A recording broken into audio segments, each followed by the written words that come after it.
Hello, and welcome.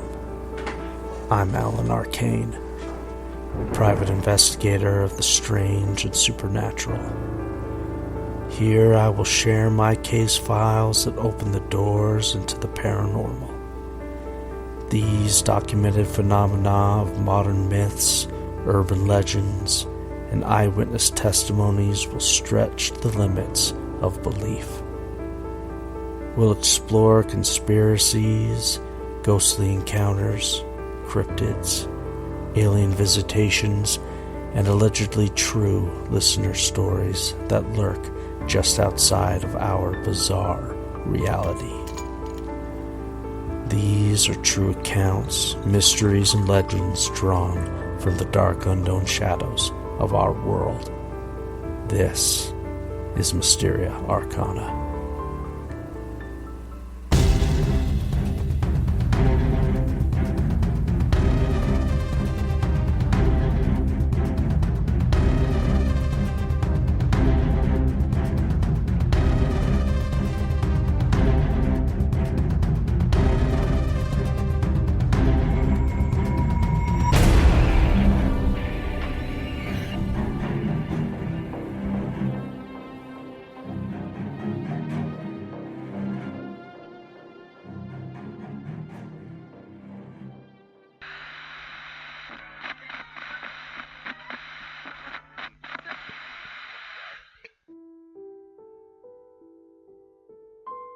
This next story, I'll be reading from an email I received from a returning listener storyteller. In episode 1, he told his story about growing up in a house in Idaho he believed was haunted. Here is part 2 of Miles' story.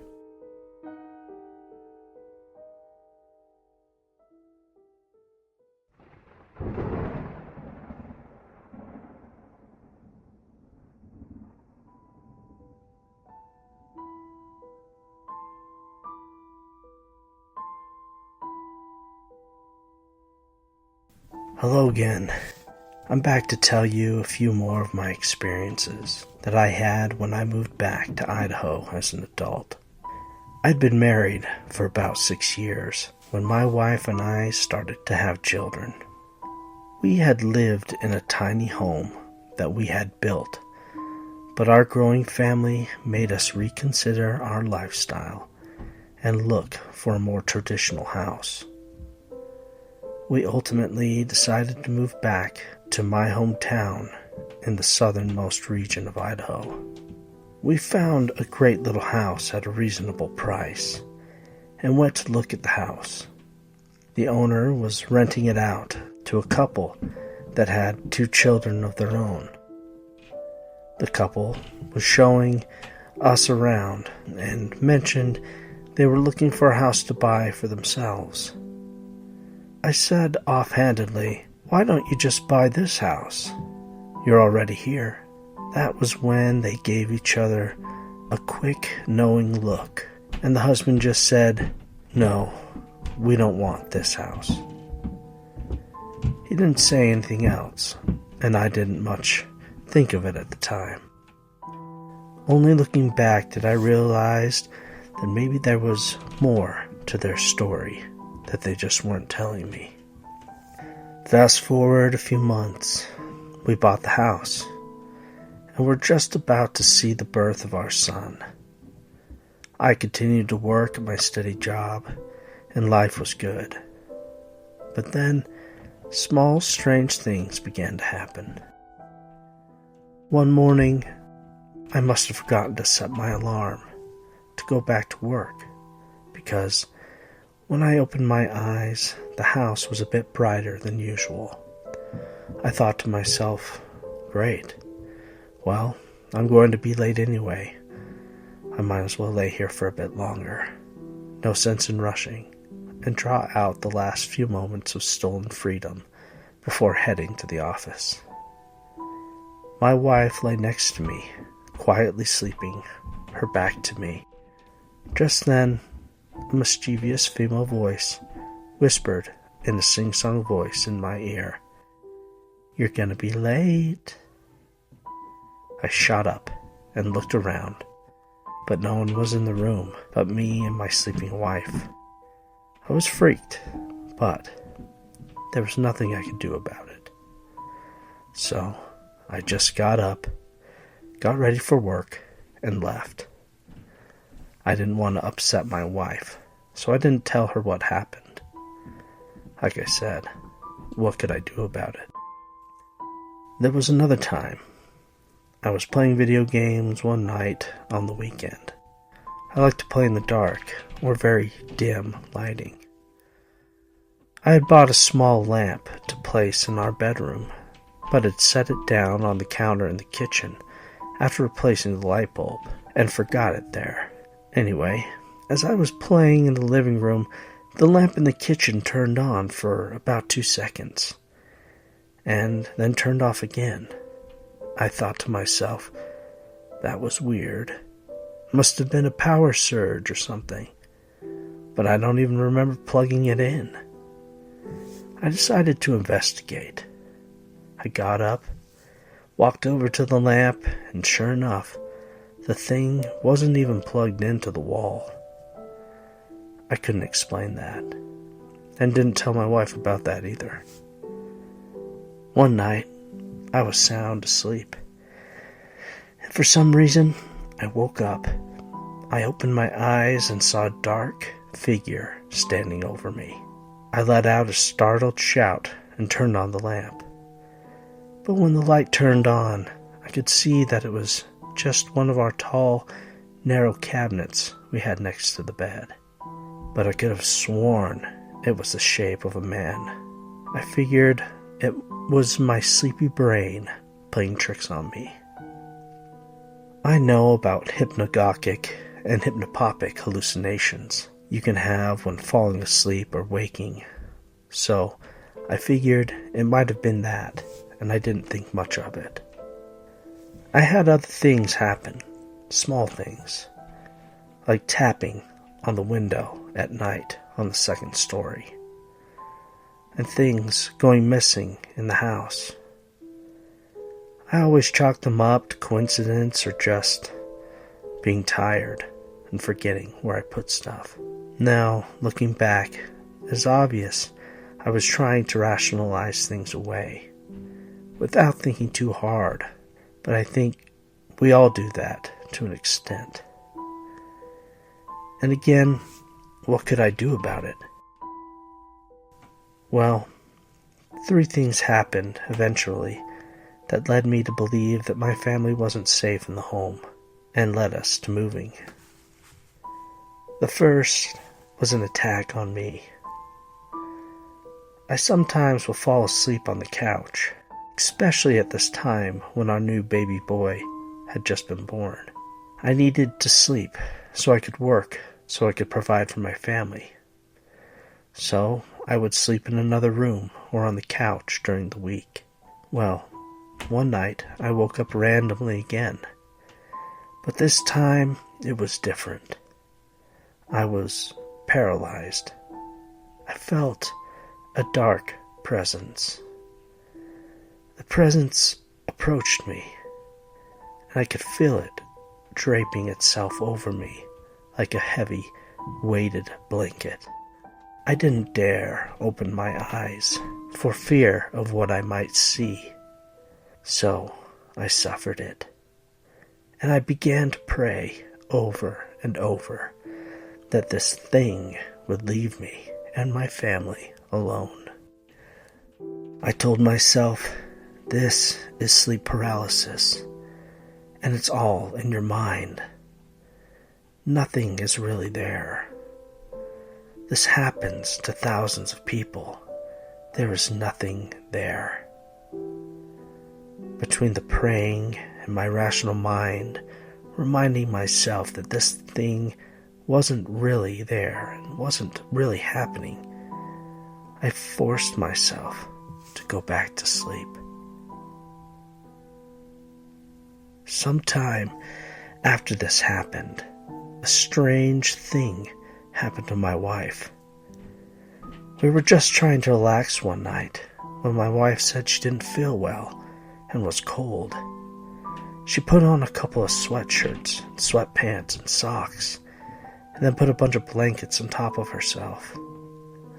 I told her maybe we should take her in when she began to lock up. Her whole body stiff as a board. She couldn't talk or would slur, and was sweating. She was paralyzed and afraid. I thought maybe she was overheated, so I took off all the blankets and the clothes and called the ambulance. When they arrived, she had broken the paralysis and was more or less acting normal. They could find nothing wrong with her. All subsequent tests, scans, etc., were also non-conclusive. She has never had an episode like that before or since, and neither have I with my sleep paralysis.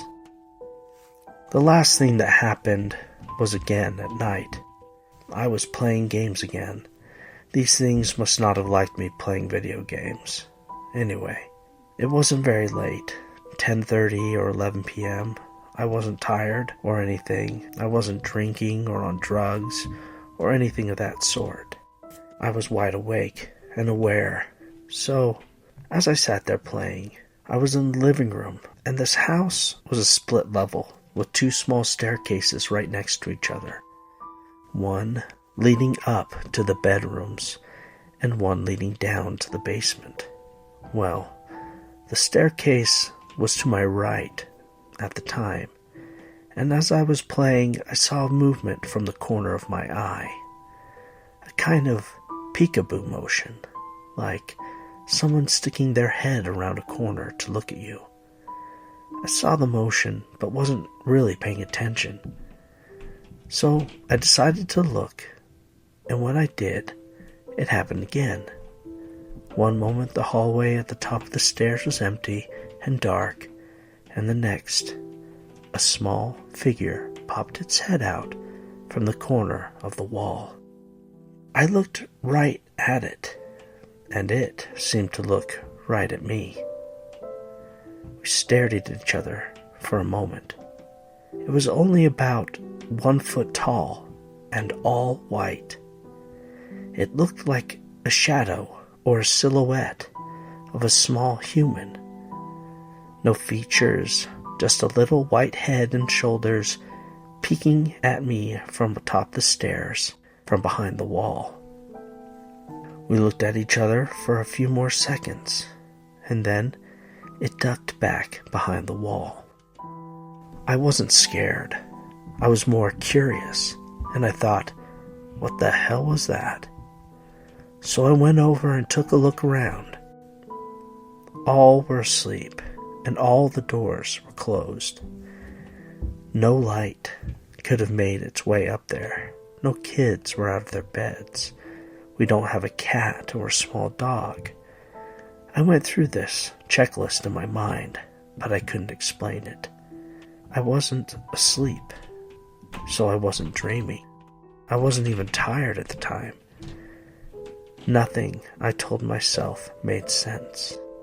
When we finally moved, I told my wife all the things that I had experienced in the house. She was not happy. As she put it, I abandoned her to the ghosts. I just told her I didn't want to scare you, and what could I do about it anyway?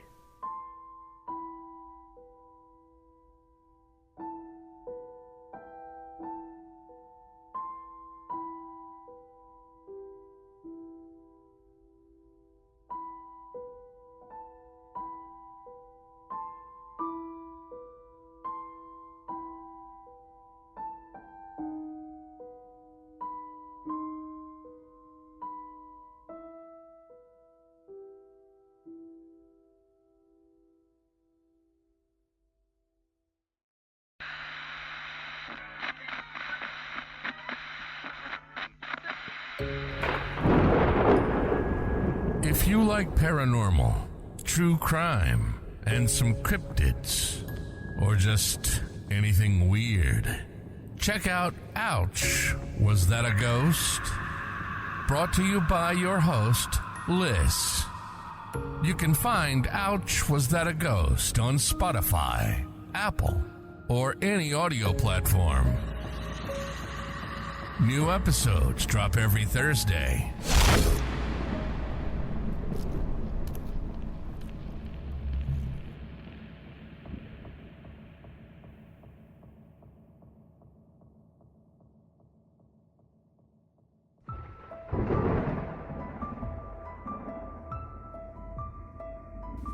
Have you experienced something strange? Something you can't explain? I want to hear from you. It is simple, fast, and easy to submit your stories. Go to vocaro.com. That's VOCAROO.com. Link in the description. Then just click record, save, and share to MysteriaArcanaPodcast at gmail.com. It's that simple. And you could be on an upcoming case file of Mysteria Arcana. Or, if you prefer your story in writing, send your encounter via email directly to me, again, at MysteriaArcanaPodcast at gmail.com. That's MysteriaArcanaPodcast at gmail.com. Your true paranormal story could be featured in an upcoming case file. But for now, let's get back to the stories.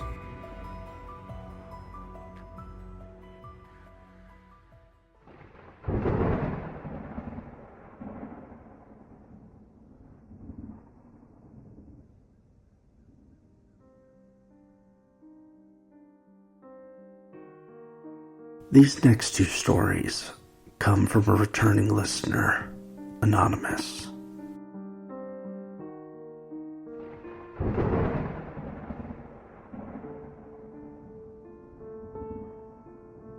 I watch the Lakers game, I'm at peace, I'm happy. There's joy, there's fun, there's whatever.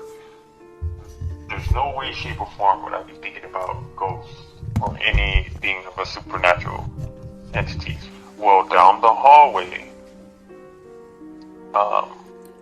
in the guest room, it's just black, just dark, and I felt this presence that something was there, and that caught my attention because you need to understand something of me. If I'm reading Wolverine or I'm watching Wolverine the movie or anything that I gravitate towards, nothing can take my attention away. So basketball was one of it. The Lakers basketball was one of those things. And something took my attention away, like something was standing in the hallway. And I could feel his presence. And I'm like, okay, just ignore it. I'm in the middle of my game. Why am I even thinking about this? Why am I even starting to get scared, right? And then that feeling wouldn't go away. It felt like literally on that side of the house was cold. And I'm like, are you serious? I knelt down in prayer. And when you close your eyes, you're praying for whatever entity to be gone. Dude, I heard 5 footsteps come towards me from the hallway. Boom, boom, boom, boom. All the way to the point where it was in front of me. And I try not to break my prayer. And I try to keep the faith, not because I felt like if I broke the prayer, I gave into fear or whatever. But I opened my eyes because it was that close to me. Like I felt a little breeze. That's how I knew, something's in front of me. I didn't just hear it. I feel it. So I opened my eyes to literally fight it. And it was nothing there.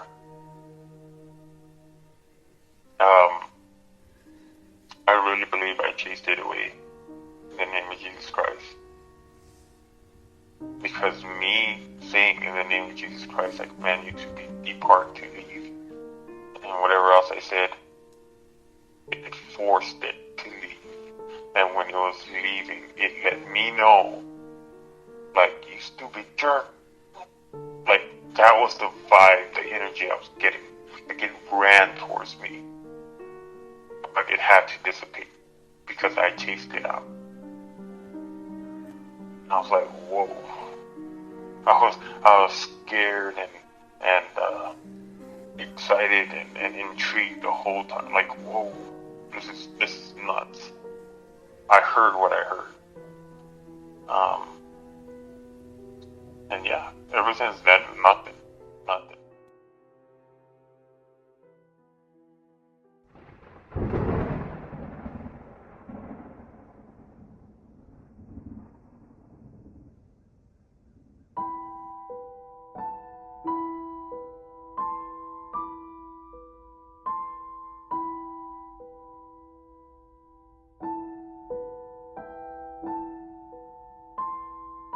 The beautiful music drifting beneath this episode is subtle, emotional, powerful. Almost like a memory that when heard stirs something in you that you forgot was there. That's the sound of Elemental Soundworks, a gifted composer creating the sounds that breathe depth and emotion into every moment. If you're looking for music that feels timeless, mystical, and emotionally rich, then explore Elemental Soundworks.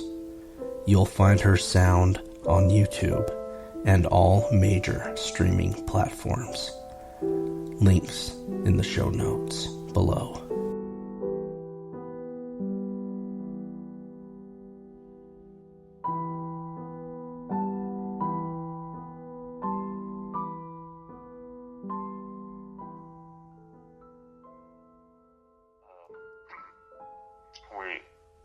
At the farm, we could barbecue, we could do bonfires because we're, in the middle of nowhere.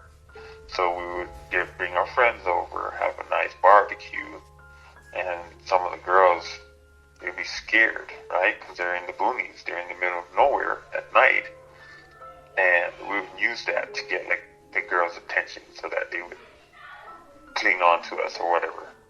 And my friend had a camcorder. Anyhow, he was like, let's go up to one of the spirit houses that your dad made. This is at the foot of the mountains. So it's a good, how far? At least, I don't know, quarter mile or less.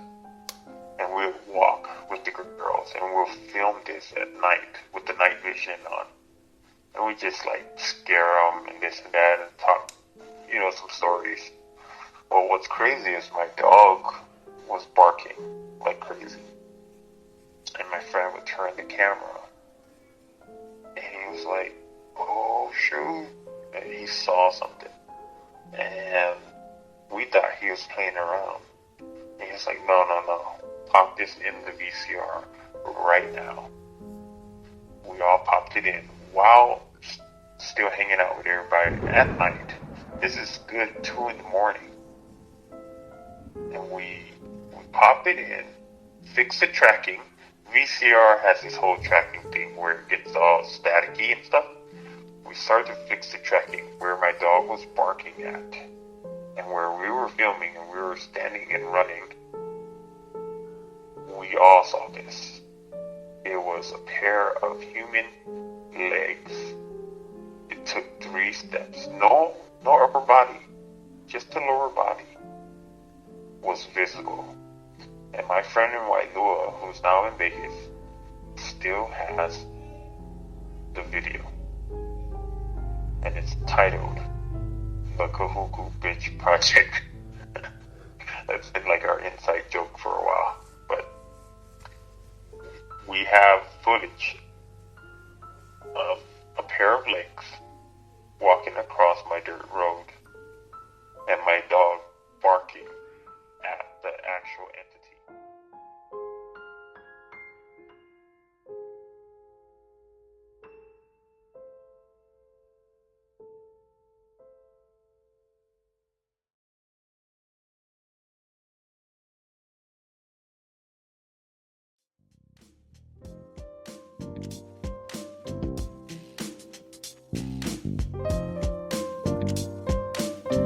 If you're still listening, friend, you've got a taste for the strange and paranormal. But don't keep it to yourself.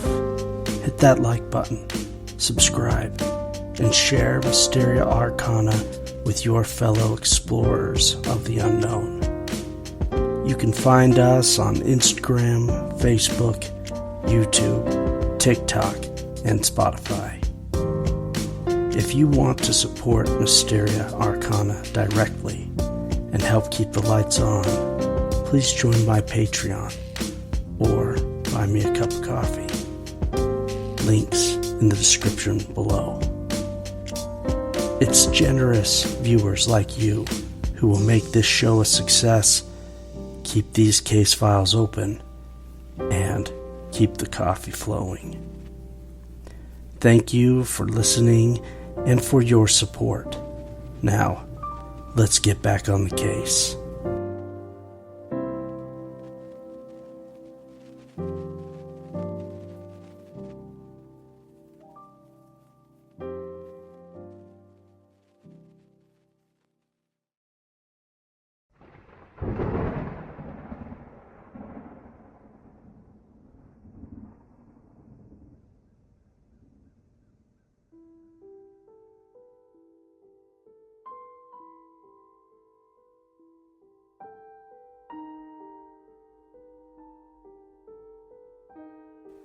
This next story was submitted to me via email from Alex.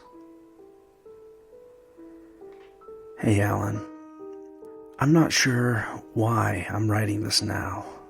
I just guess I've been thinking about it more lately, and your show came to mind. Maybe you'll think it's just a kid's overreactive imagination, but it's something that's stayed with me for over 10 years. And even now, I can picture it like it happened yesterday. I was 14, living in Twin Falls, Idaho. It was a weeknight, maybe a Tuesday or Wednesday, in early fall. Around 9 p.m., I was going in this room we didn't really use much. It was your typical spare bedroom. Old bed, dusty shelves, blinds that were always half open. It had one big window that looked out into the side yard. I liked to sit in there sometimes to play with my toys or my phone because it was quiet and no one ever bothered me there. That night, I thought I would go in there and do some scrolling. Nothing special. Then, for no reason I can name, I felt it, like the air got heavier.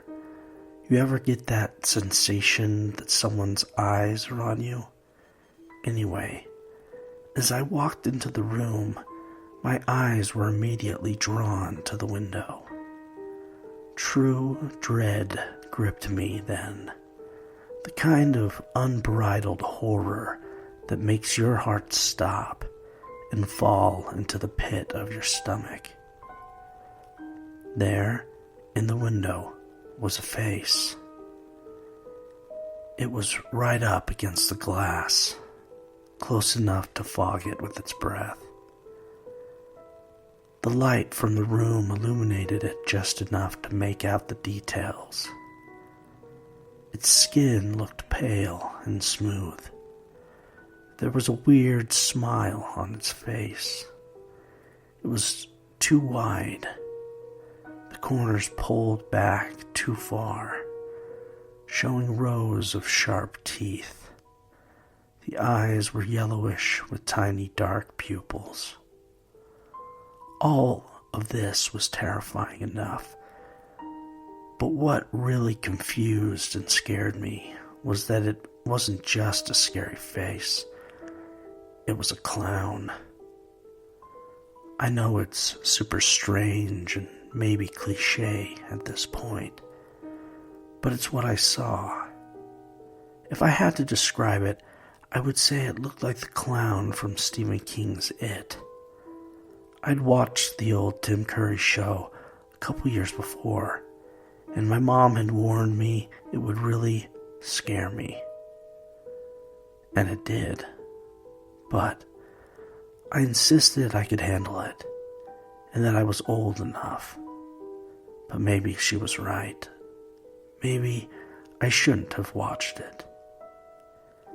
As soon as my brain caught up with what I was seeing, I screamed at the top of my lungs and bolted from the room and went running for my mom.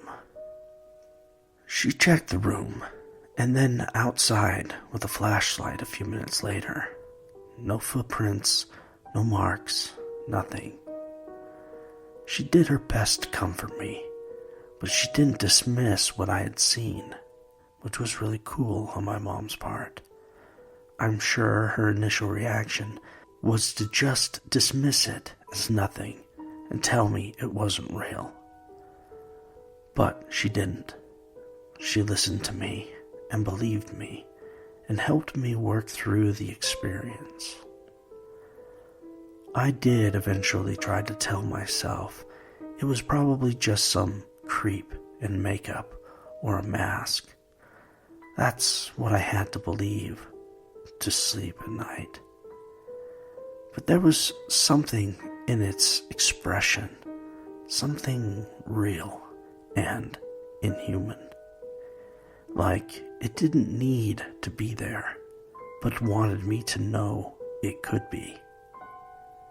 I've never seen it again, but I've also never been able to forget it. Thank you for listening to my experience, Alex. Alex's story isn't just a creepy childhood memory. It's a near-perfect example of what some researchers believe could be a tulpa, or thought form. The tulpa concept comes from the Tibetan mysticism, where advanced practitioners could create beings or objects through intense concentration.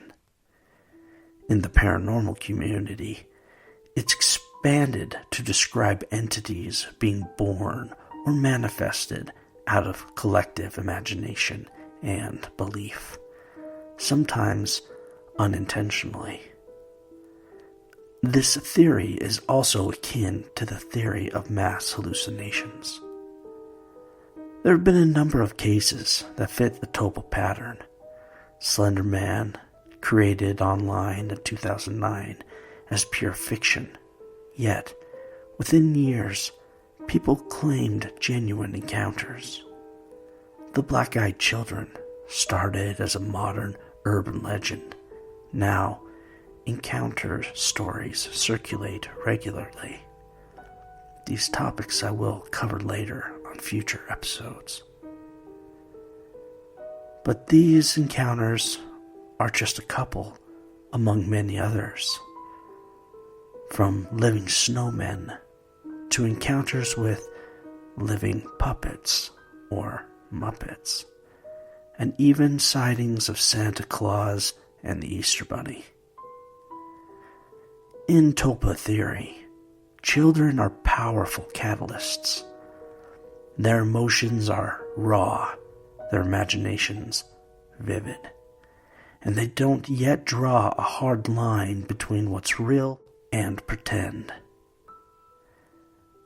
That mental openness, combined with strong emotion like fear, can be enough to give shape to something that previously existed only in thought, or so they say. In Alex's case, the empty, unused room provided a liminal space, quiet, removed from the rest of the house. Add to that the cultural weight of the It clown, one of the most deeply ingrained modern horror images, and you have a fertile ground for manifestation. And here's the unsettling part. If the tulpa theory holds, Alex might not have simply seen this clown. He might have helped create it. And once something like that exists, it doesn't necessarily fade away. It's possible that it could linger, waiting, even growing stronger as others start to believe. Because in the world of tulpas, belief is fuel. And after hearing Alex's story, you may be feeding this being as well.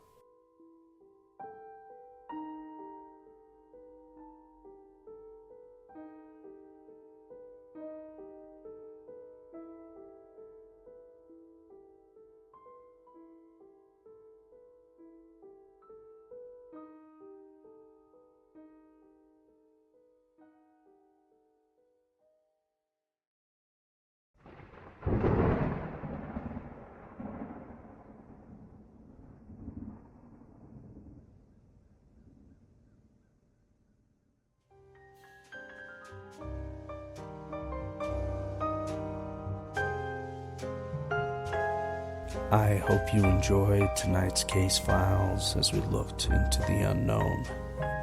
Please follow, like, and subscribe. If you could, share the show and leave us a review. It helps more than you know. And don't forget to send your true paranormal story to MysteriaArcanaPodcast at gmail.com and help the community and the case files to grow. Remember, friends, keep your eyes open, your flashlight loaded, and never stop asking what's really out there. Thank you, and until next time, I'm Alan Arcane, and this was Mysteria Arcana.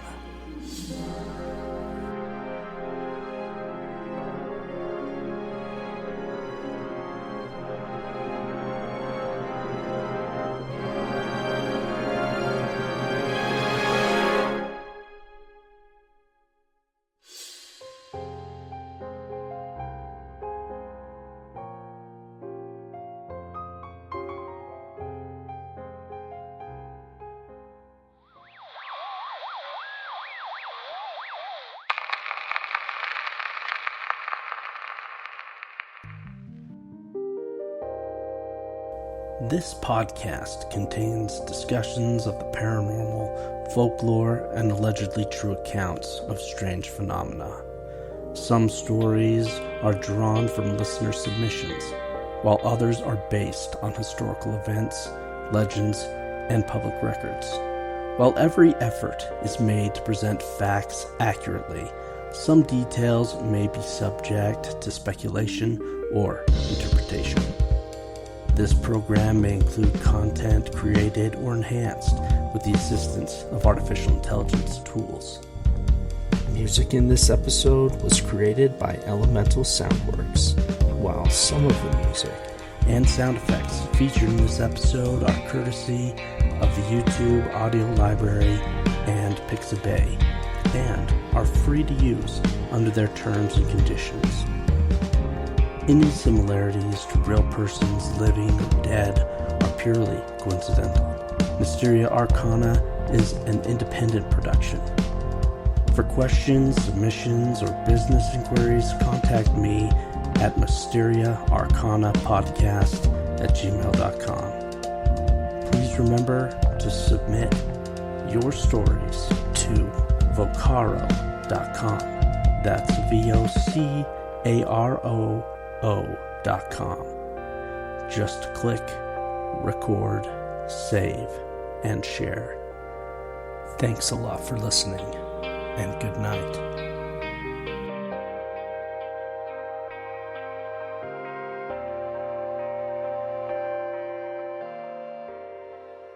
This concludes our broadcast day. Good night, and God bless America.